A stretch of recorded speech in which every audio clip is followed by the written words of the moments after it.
John Lennon and Paul McCartney, what do you think is the one single thing that most contributed to your phenomenal, unprecedented success these past 8 or 9 years? Any single thing? God. I'll go along with that. Yeah. Well, you know, so much has been said that you started a trend, and that the trend that exists today, this whole psychedelic mixed media world, kind of goes back to the early days when you embarked on that, as someone said, rock-strewn path.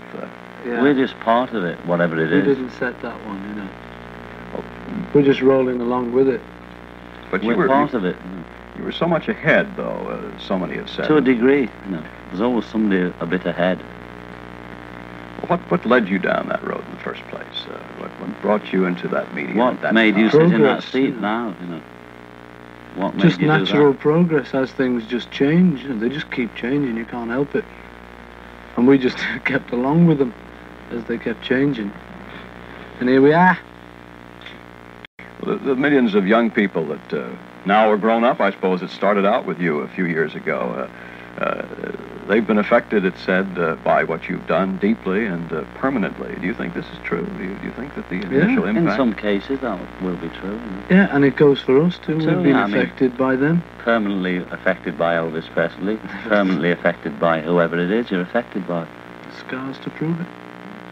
Well, going back again to early 1960s, when you first achieved your outstanding success, things were very different in the world then, the world of popular music and the world of youth, weren't they, than they are today? But it's going to be, it's just change, you know.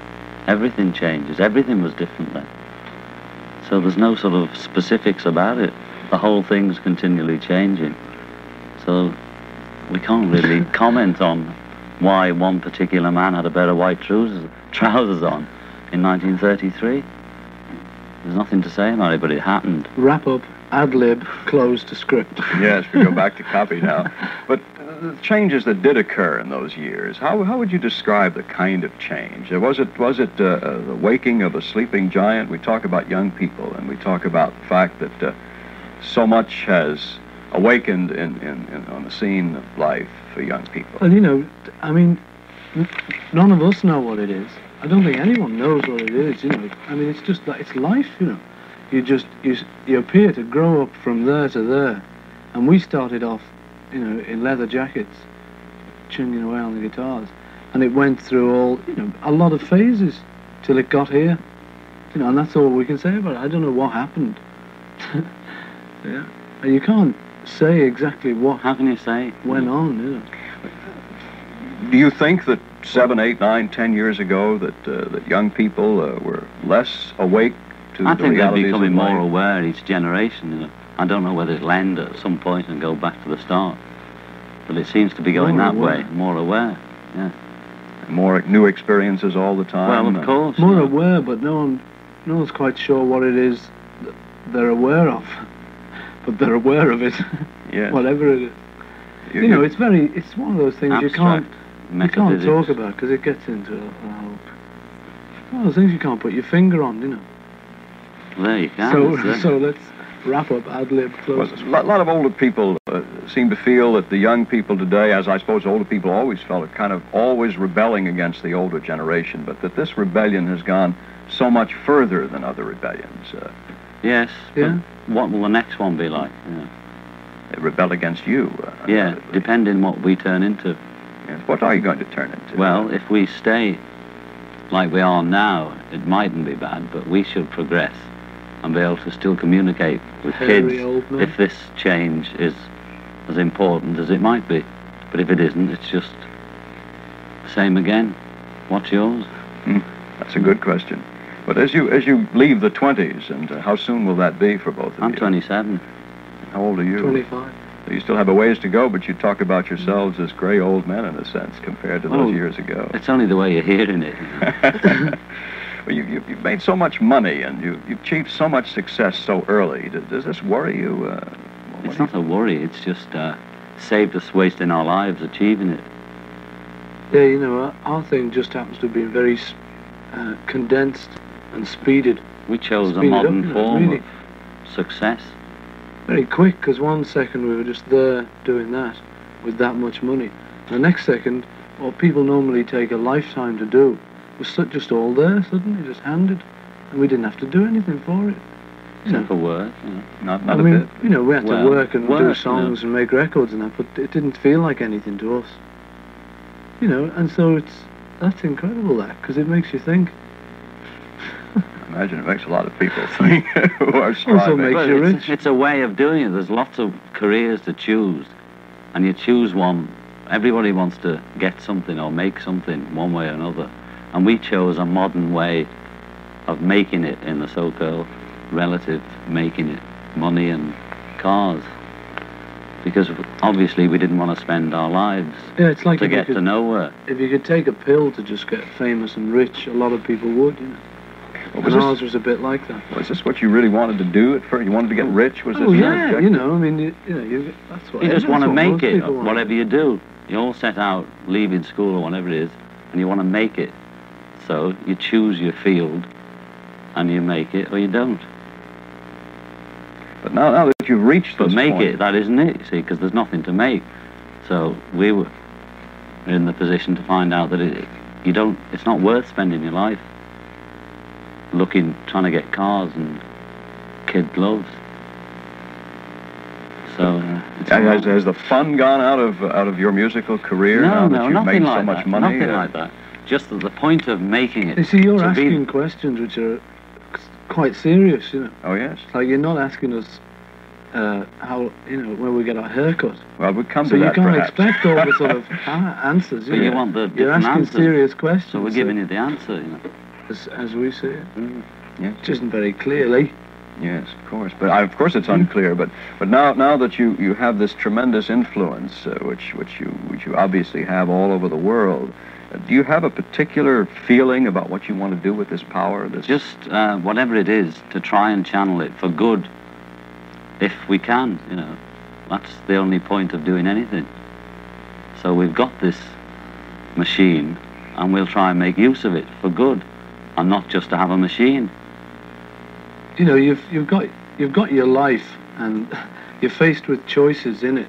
You're given choices, and for us, you know, being suddenly rich and famous and in a position to do something, we've got a choice of doing either what most people do, which is just making more and more money and getting more and more rich and more famous, or trying to do something which will help.